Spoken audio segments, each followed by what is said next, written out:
Hello students, this is Govind sir and today we are discussing our third unit and the topic is electrical actuators. So there are several electrical actuators are in the syllabus and we will discuss one by one. So let's start with the basics of electrical actuators. So first question is, what is actuator? An electric actuator is a mechanical device used to convert electricity into kinetic energy in either a single linear or rotary motion. So it is very clear from the figure that there is two types of input. We have energy and signal to the actuator, and the motion come into the output section. Okay, so it will be motion or force.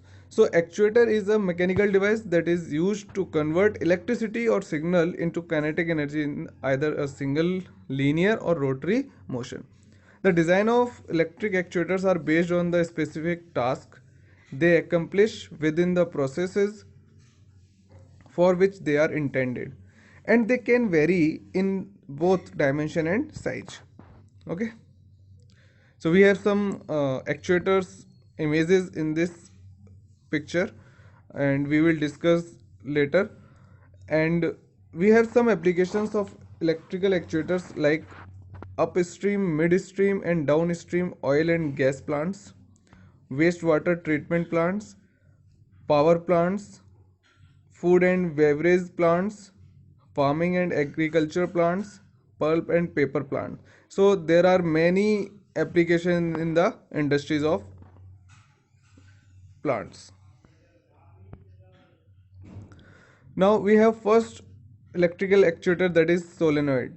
A solenoid is a long coil of wire wrapped in many turns. It is very clear from the figure, there are number of turns, and when a current passes through it, it creates a nearly uniform magnetic field inside.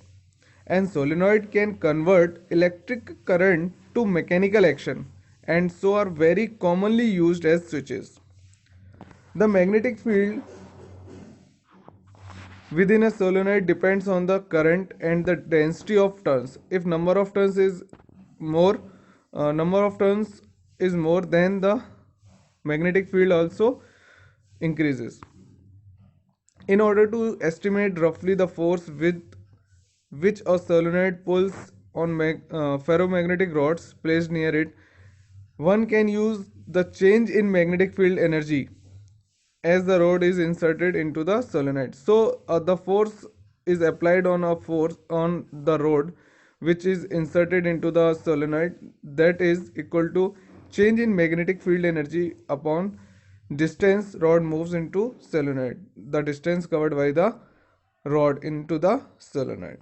So the energy density of magnetic field depends on the strength of field squared and also upon the magnetic permeability of the material it fills. So iron has much larger permeability than a vacuum.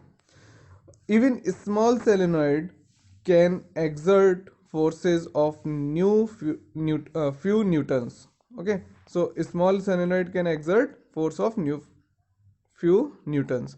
So this is all about the basics of solenoid. Okay, now move to the next actuator, that is electrical relays. An electrical relay is an electromagnetically operated electrical switch. A relatively small current is used to create a magnetic field in a coil within a magnetic core, and it is used to operate a switch that can control a much larger current. So the electric relays can control the much larger current while the small current is needed to operate it. In this way, a electromechanical relay or electrical relay can use a small current to switch a much larger current and enable both circuits to be electrically isolated from each other. So the circuits are electrically isolated from each other. We have some parts of electric relay like frame, that is a that is required to hold the components in place. So it is a mechanical frame. And another is coil. A coil wound round an iron core to increase the magnetic attraction is needed. Earlier we have studied that number of turns is increased, then the magnetic field is increased.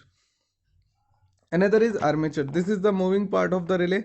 This element is of the relay opens and close the contacts, and it has a ferromagnetic metal to be attracted by the electromagnet.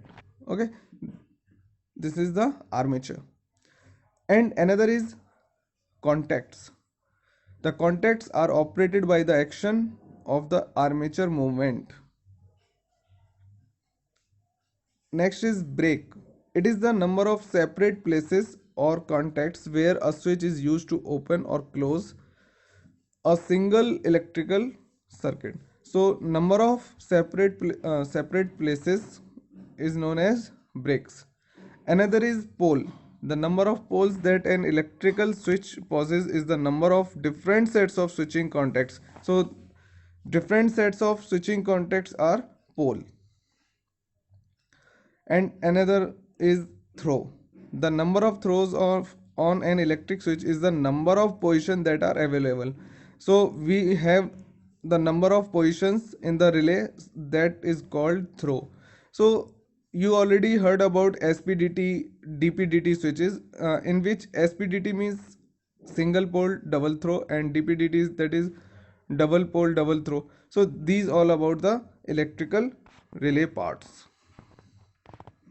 Now we have another is diode, very important and basic element in semiconductor physics.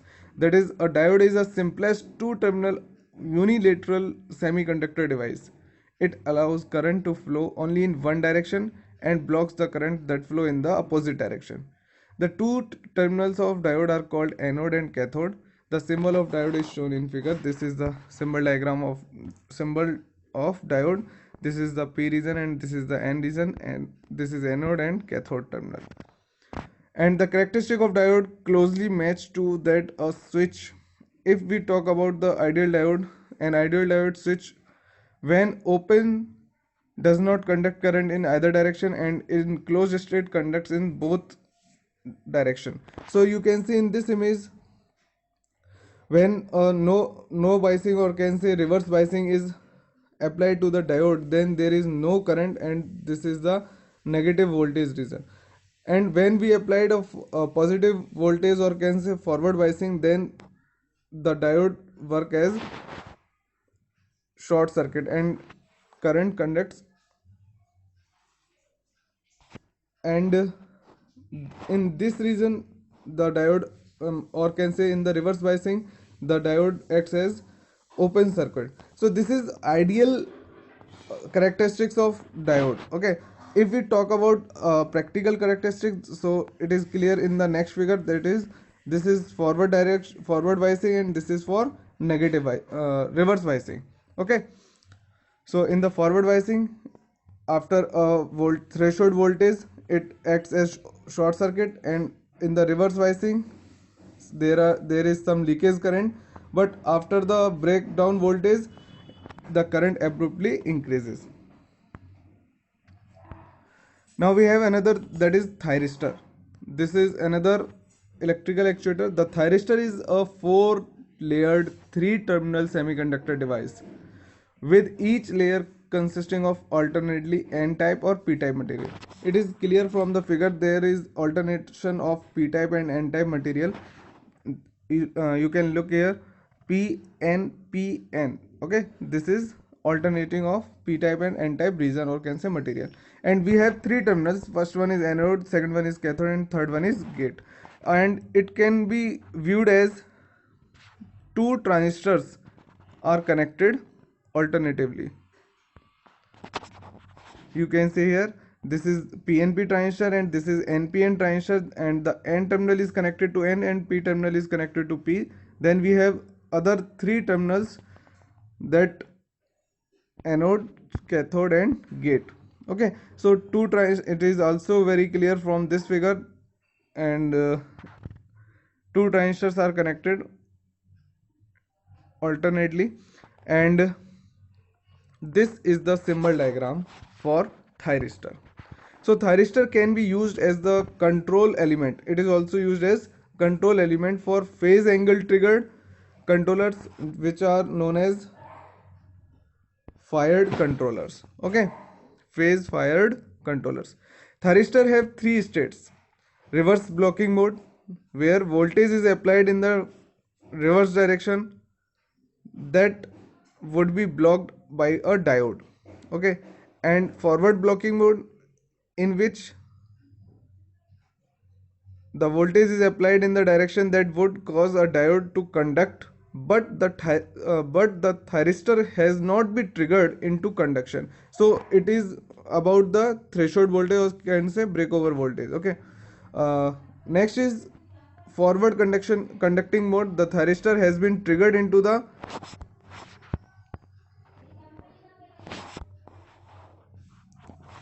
it is triggered into the conduction and will remain conducting until the forward current drops below the threshold voltage, that is holding current. So holding current is the minimum current for the forward current. Okay, so it can be clear to you in the characteristics of thyristor. You can see here, this is the reverse blocking mode. Okay, and this is forward blocking mode, and this is conducting mode. Clear? So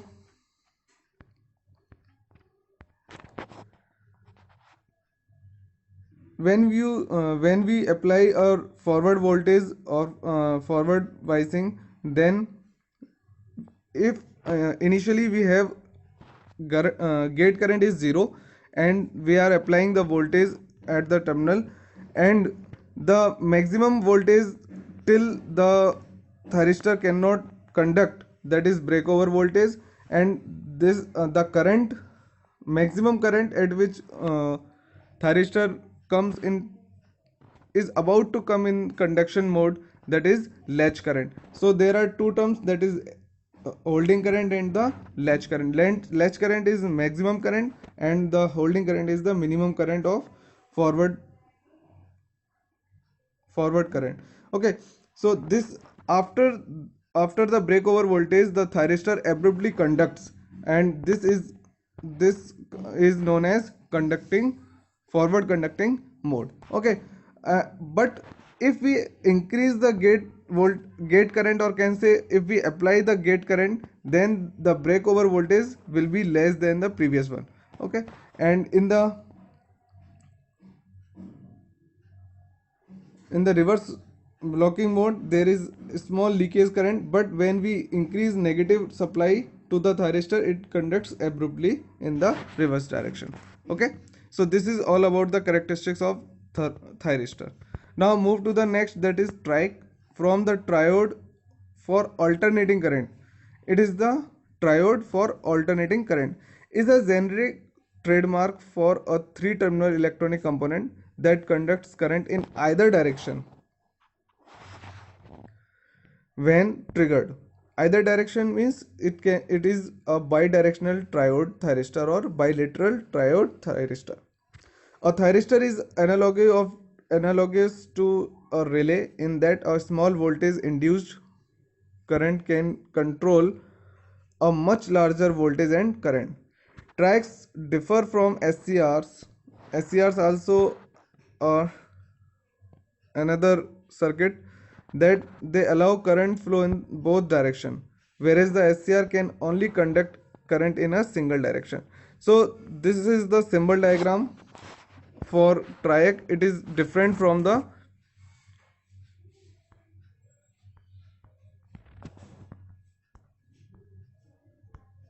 thyristor.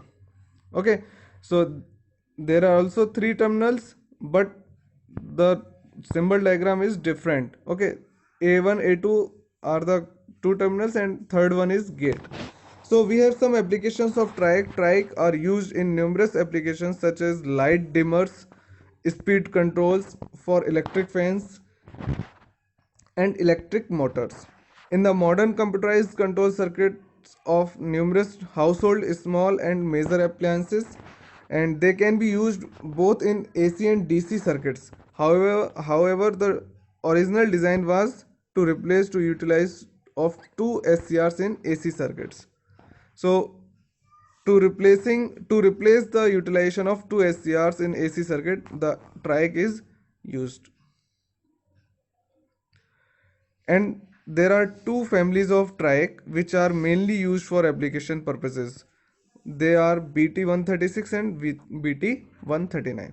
Now move to the next, that next electrical actuator, that is BJT, very common actuator, that is bipolar junction transistor.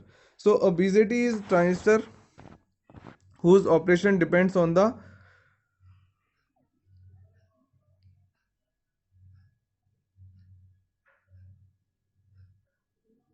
a BJT is a transistor whose operation depend on the conduction mode by two uh, by two semiconductors. It acts as a switch, amplifier, or as oscillator. So BJT can be used as a switch and amplifier as well as oscillator. It is known as a bipolar transistor since its operation requires two types of charge carriers, that is holes and electrons. And holes constitute dominant charge carriers in p-type and semiconductor, while electrons constitutes the dominant charge carriers in the n-type semiconductors. Okay, so we have basic simple diagram of two types of transistors, that is NPN and PNP. This is NPN. Okay, so the arrow shows the flow of current, and in the first diagram B is the p-type material, so holes are inserted from the uh, in the n is emitter is n-type material, and electrons are inserted to the base region from the emitter side, because emitter is generating electrons.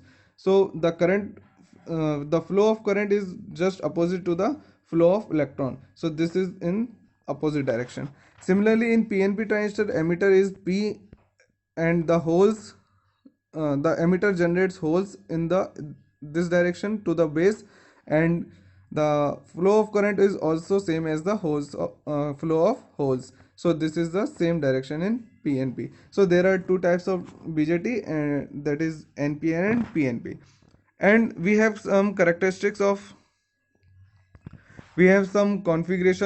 BJT, like common base configuration, common emitter configuration, and common collector configuration, in which we have uh, base terminal is common to input and output, that is common base. In the common emitter, we have common emitter terminal to the input and output, and we have common collector, in which the collector terminal is common to the base input and output terminals.